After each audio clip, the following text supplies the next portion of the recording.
미국의 두 가지 물가지수 가운데 대도시 물가를 보여주는 CPI 소비자 물가가 9월에 전달보단 0.4% 올랐으나 전년보다는 3.7%를 기록해 8월과 같게 나왔습니다.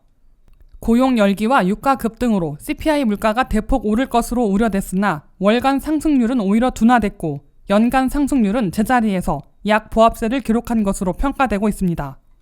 게다가 변동이 심한 식품과 에너지 가격을 제외한 코어 CPI, 즉 근원 소비자 물가는 8월 4.3%에서 9월에는 4.1%로 소폭 내려갔습니다.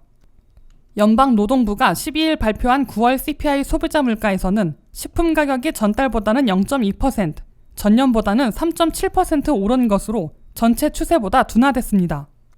에너지 가격은 휘발유 가격의 상승으로 9월 한 달 동안 1.5% 올랐으나 폭등했던 지난해에 비하면 0.5% 내린 것으로 나타났습니다. 반면 9월 CPI 소비자 물가가 아직도 높은 3.7%에서 제자리한 주된 원인은 렌트비를 포함한 주거비가 여전히 많이 오르고 있기 때문으로 분석됐습니다. CPI 소비자 물가에서 3분의 1이나 차지하고 있는 주거비는 전달보다 0.6%나 대폭 올라 전년보다는 7.2%나 오른 수준을 기록했습니다. 교통비는 전달보다 0.7% 올라 둔화됐으나 전년보다는 9.1%나 상승해 있습니다. 각종 서비스 비용은 전달보다 0.6% 올라 연간으로는 5.7% 오른 수준을 보였습니다.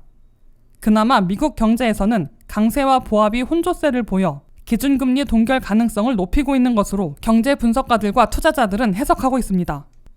10월 6일 발표된 9월 고용지표에서는 일자리를 33만 6천 개나 늘리는 고용 열기를 다시 보여 물가가 흔들리게 되며 연준이 올해 안에 한 번 더 0.25포인트 기준금리를 올릴 것으로 예상됐습니다.